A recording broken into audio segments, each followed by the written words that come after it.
Genesis chapter 42, beginning in verse 12, is where we are this evening. By the way, now that we're down to these last few chapters of Genesis, if you're wondering what we're going to be looking at after this, we're going to be looking at various New Testament passages that focus on God's calling and giftedness of the church. Specifically, some ways of figuring out how God has gifted you, and based on what your spiritual gifts are, what has God called you to do as a ministry. There are actually several, although primarily Pauline epistles, passages that talk about that, but that's where we're going after this. But in the meantime, chapter 42. Is that Paul's sister? What? Pauline. The Pauline epistles? Pauline epistles Yeah. are what they're called. I was just trying to be a Larry. You need more practice. No, he doesn't. I can do that. I can do that. Larry gives lessons. What goes around comes around. And the Petrine epistles are what Peter's letters are called. And John's epistles are called the Johannine epistles. Would you like me to continue? No. Let's I'm move good. along. Okay. It's your theological lesson for the day. Unfortunately, it probably doesn't sink in. Okay. How many years of seminary did you need for that? Very little to learn it, but apparently a lot to teach it. Verse 12. You'll recall where we left off. The 10 brothers are standing before Joseph getting the riot act. He's making him squirm. He is making them squirm. My siblings would never do that. Yeah. Verse 12 says, Yet he said to them, No, but you have come to look at the undefended parts of our land. But they said, Your servants are 12 brothers in all, the sons of one man in the land of Canaan. And behold, the youngest is with our father today, and one is no more. Now, what does verse 13 tell us? They have no clue that it's him. No? Well, it could, but notice it says 12 brothers. Brothers, yeah. 11. Well, point being They're is still that acknowledging he this existed. tells Joseph he hadn't had any brothers or sisters. Well, Yes. I can't say anything about sisters, but definitely no brothers have been born since he's been gone. Benjamin was the last. Now, we know that, but the question is, would this have been a question that Joseph would have wanted to know? Of course. But the fact that they say that we're 12 brothers in all, that tells Joseph, well, Benjamin's still the youngest and nobody else has been born. Joseph said to them, It is as I said to you, you are spies. By this you will be tested. By the life of Pharaoh, you shall not go from this place unless your youngest brother comes here. Send one of you, that he may get your brother, while you remain confined, that your words may be tested, whether there's truth in you. But if not, by the life of Pharaoh, surely you are spies. So he put them all together in prison for 3 days. Now, a couple of things here. Why do you think he threw them all in prison? Give them a taste of their own medicine. Yep, letting them just get a small taste of what he had to put up with. But notice how long he put them in prison for. 3 days, You think that's coincidental, or you think there's some theological significance behind it? yeah. Always. Always. Now, would Joseph have known this? No. But I just find it rather interesting that even in areas of Scripture where the person doing it would have had no clue whatsoever, you still see examples and things leading up to the crucifixion that represent what Jesus did, even though they at the time would have had no idea. So He's in control. he throws them in prison for 3 days, and again, That's the capital He is in control. throws them in there for 3 days not knowing anything. But notice he said he wants one of them to go back and get Benjamin. But he throws them all in jail. Well, either they figured, okay, we're sunk here, we're not going to be able to go back, or at least they had some hope of figuring one of us is going to get out of here soon. Otherwise, how can we go back and get Benjamin? Now, verse 18 says, Now Joseph said to them on the third day, Do this and live, for I fear God. Now, by the way, the word that Joseph used here for God was Elohim. Now, there's two ways to look at that. Everybody remember what the word Elohim means? There's two ways to translate it. Isn't it plural? What's that? Plural? Yes, it is. Now, to the Jew, they would refer to God in the plural, which, again, kind of makes you wonder why the Jews never could get their mind around the concept of a God of three persons when the Hebrew language itself recognizes God as a plurality. Elohim is a plural word. They literally, if you translate it literally exactly as it says, he's telling them, I believe in gods, plural. Now, here's the issue why Joseph may have chosen to use this. If they're standing there before an Egyptian official and he says, I believe in Elohim, I believe in gods, what would they have assumed he meant? Egyptian gods. Yeah, he believes in the Egyptian gods. But what he's saying to them, now the question we don't know is, of course, all during this time, what language was Joseph speaking to them? Egyptian. Egyptian, because he was speaking through an interpreter. And in all honesty, I don't have a clue what the Egyptian word for God or gods might have been. But clearly, what got transmitted to them in Hebrew through the interpreter was Elohim. So he's saying, I believe in Elohim, God, or they would have assumed he meant, I believe in the gods.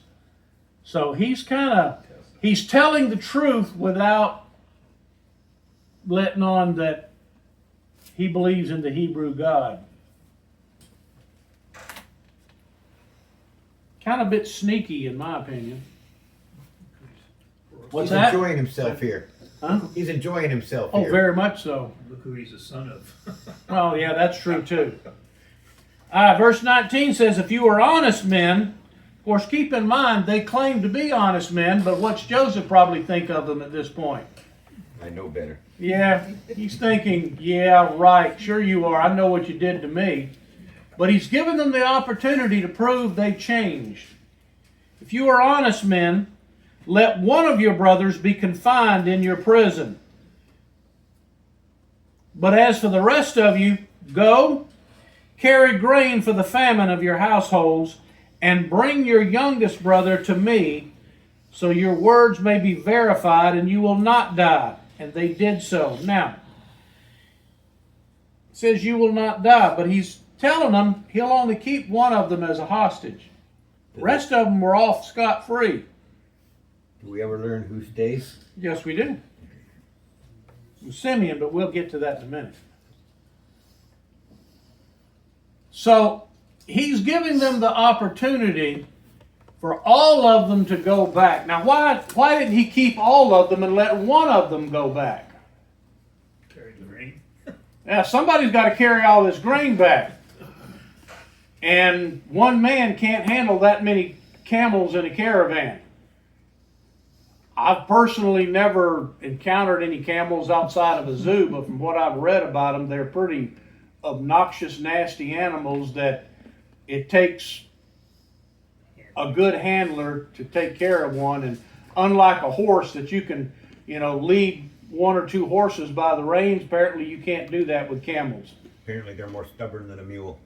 More stubborn than a mule, and they will kick back at some point. And spit on you. And spit. Yeah. So he picks one to stay behind. Now here's the test for them.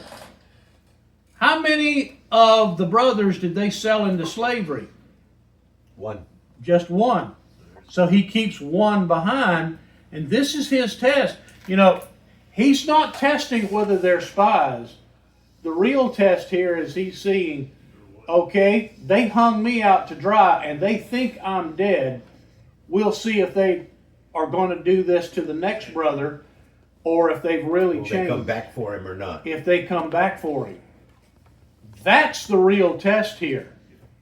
He wants to know, have his brothers changed?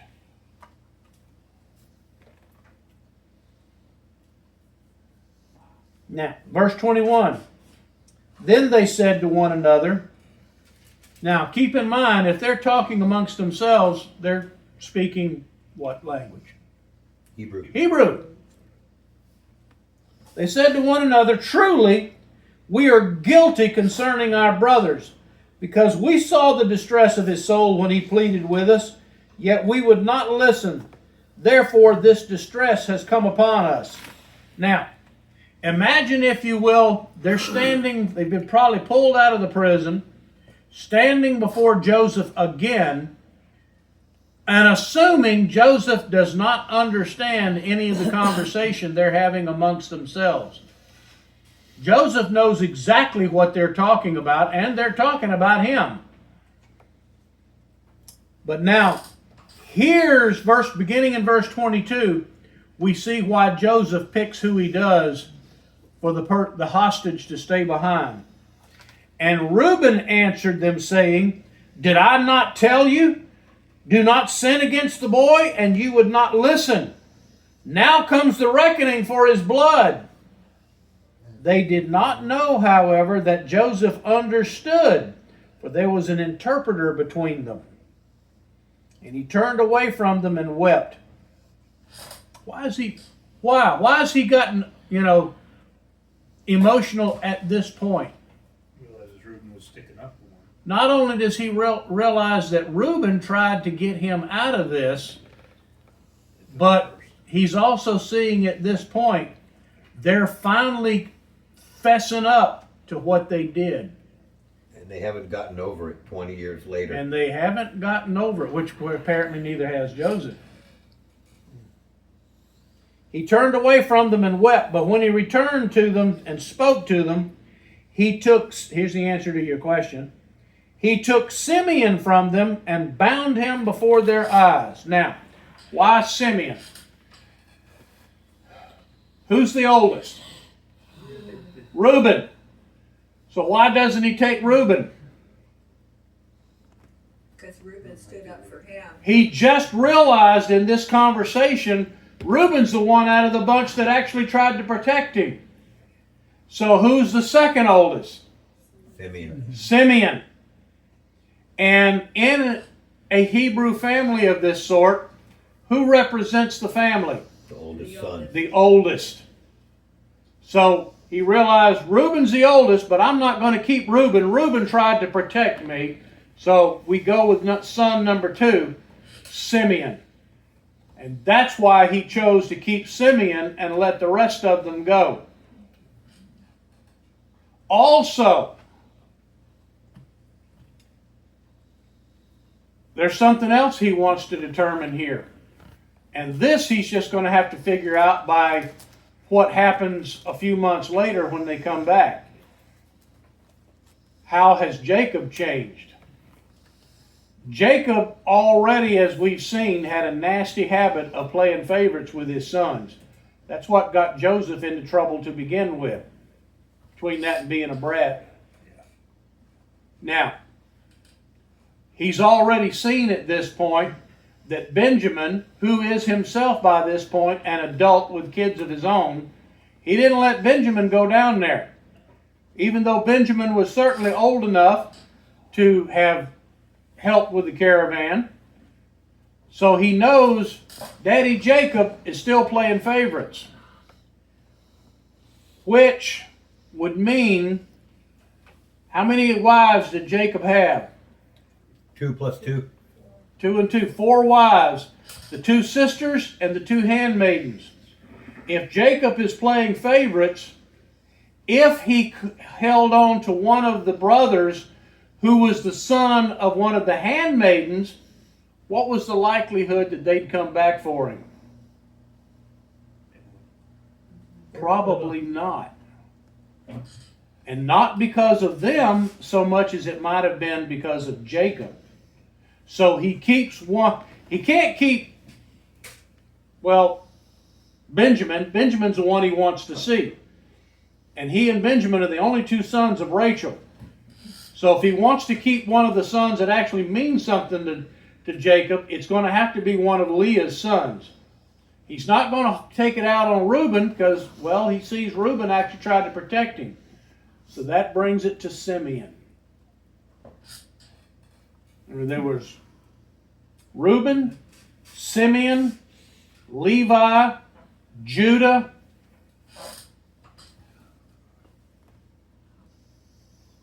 of course, a couple of sisters in there. And there was a couple of others that were born later after Leah went for a period of time without, I think Zebulun might have been one, and I forgot who the other one was. So he keeps Simeon, who at this point is the second oldest, and one of Leah's sons. What you said previously about it's also a test of Jacob. Is Jacob willing to let his favorite son go? And that's what he's going to find out. All right. Well, let's see. We'll cover a couple more verses and then we'll stop for the night. Verse 25. Then Joseph gave orders to fill their bags with grain and to restore every man's money in his sack and to give them provisions for the journey. And thus it was done to them. So they loaded their donkeys with their grain and departed from there. And as one of them opened his sack to give his donkey fodder at the lodging place, of course, keep in mind going from the Egyptian capital, which would have been somewhere at probably the southern part of the Nile Delta, going back to Canaan would have been, on camelback, a journey of how far you think, or how long? 3 days. Probably more like a month. Yeah. All right, so, Maybe. and in fact, after the first night, it says where the lodging place of the night, they wouldn't have even been out of Egypt yet. So, they stopped, said he saw his money, and behold, it was in the mouth of his sack. Then he said to his brothers, my money has been returned, and behold, it is even in my sack. And their hearts sank, and they turned trembling to one another, saying, what is this that God has done to us? Why is this a problem? It wasn't You her fault. say they stole it. Exactly. That's the problem. Is they don't know this is Joseph they've been dealing with. They went to buy grain, and now that they find the money in their sacks when they get a day's journey back out, they're making the assumption here that somebody illegally or dishonestly put their money back in their sack, and they're thinking, we can't go back for Simeon now because when we get back, this prime minister guy is going to accuse us of theft. We're all going to jail. Somebody set us up. We've been set up. Which is why I said, what is this God's done for us? So what is it they're thinking? what we did 20 years ago, It's catching up with it's us. catching up with us. We're now reaping the fruit of what we did to Joseph 20 years ago. So they go back home thinking, we're sunk. Ruh-roh. Yeah. Ro. So that's why they, if any of us would have gone back and gone, hey, they refunded our money. Nah, they're worried they're going to be accused of theft by the prime minister of Egypt. And none of them, if they go back for Simeon, they're figuring all of us are going to jail and none of us are going home. So that's where we'll leave it for tonight, and we will pick up on Wednesday with verse 29. Which eventually turns out to be the case. Yeah, in some form or fashion. Commercial break. Questions this evening? All right.